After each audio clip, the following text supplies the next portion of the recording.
Hey folks, in this video I'm going to explain a whole bunch of techniques that jazz musicians use to play the melody of a song with creative phrasing that is musical and makes sense.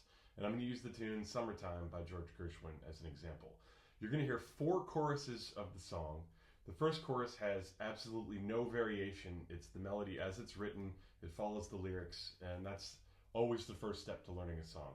The second chorus, there are 1, 2, 3, 4, 5, 6, 7, 8 techniques that I used to create variations but still play the melody just with a little bit of extra style added to it. The third chorus, there are another 4 techniques that I add to it. And the fourth chorus, there are 3 more things that I've added. So in total, that is 15 things that you can do to make the melody sound more personalized and expressive in a jazz style. So let's first hear the recording, and then I'll explain everything in great detail.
Okay, so the first chorus, you noticed there was absolutely no variation. In fact, the lyrics are important to learn for standards because they give you an idea of what the actual rhythmic phrasing of each phrase should be. Because the way you speak naturally will also have a rhythm, and that rhythm translates to playing the music as well. So that's the first chorus. The second chorus, all right, I'm going to go through in order.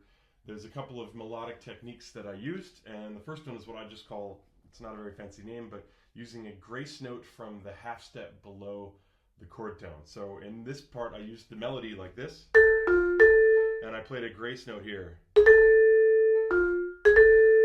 That's really all it is. You just take a half step below and you play the grace note.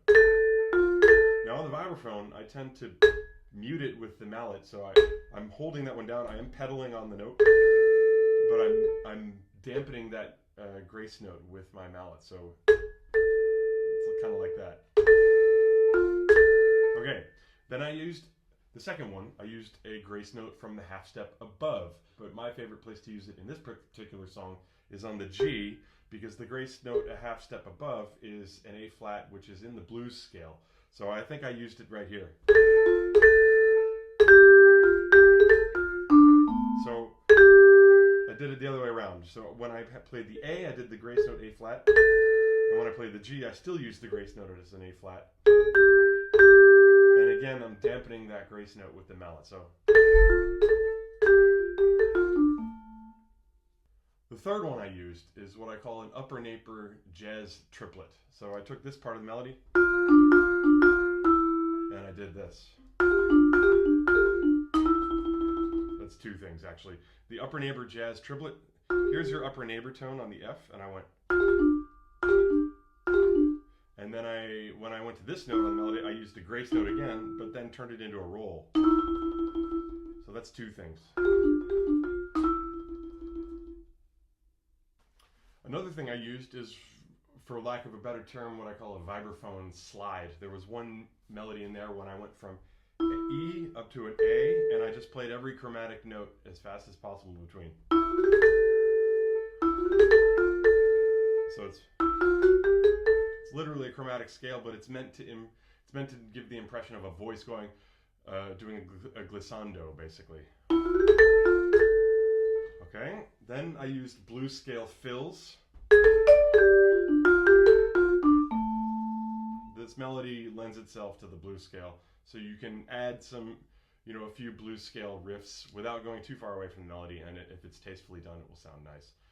And also there's the scoop from a step below, and I used this at the end phrasing, so this part.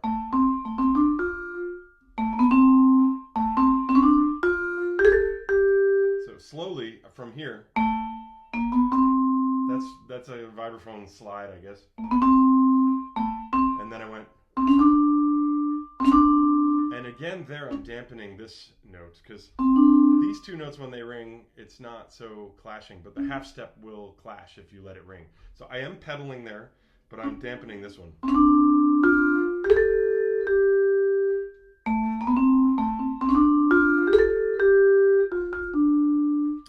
In chorus 3, there are 4 new things that I did in addition to those other things that I used in chorus 2.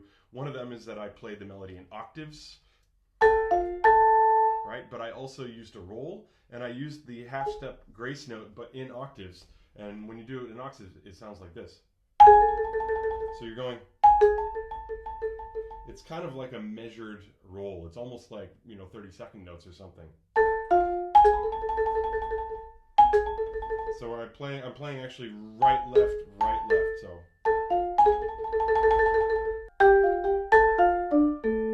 So that's another variation. I used rhythmic variation.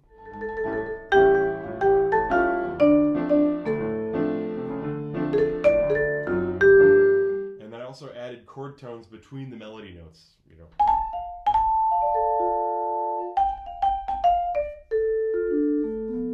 like that. And intermittent blues improvisation, just like in the second chorus, not going off too far and coming back to the melody quickly. In chorus 4, I used 3 new things really that I hadn't used in the first 3 choruses. One was I played the whole melody in a higher octave. I did it down here for the first 3 choruses. Then I went up here. I also used a rhythmic hemiola. Hemiola is when you have a rhythm that implies a different time signature and it goes over the bar line. So it was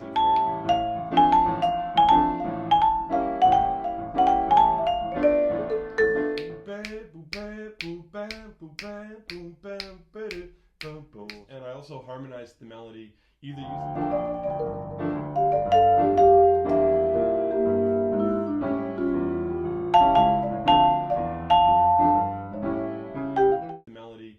using using sixths or thirds. This is a really good way. So if you do it in sixths, you get this. The last one is a fifth, obviously. I could do that. You could do it in thirds.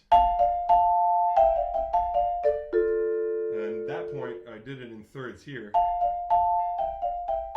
But then here I use a fourth because those are the chord tones. It's basically going down the inversion of a D minor chord. All right, so that is a whole bunch of ways that you can create variation in the way you play melody, right? And this obviously also translates very easily into solo, and it's one of the reasons why learning melodies really well is such an important part of playing jazz.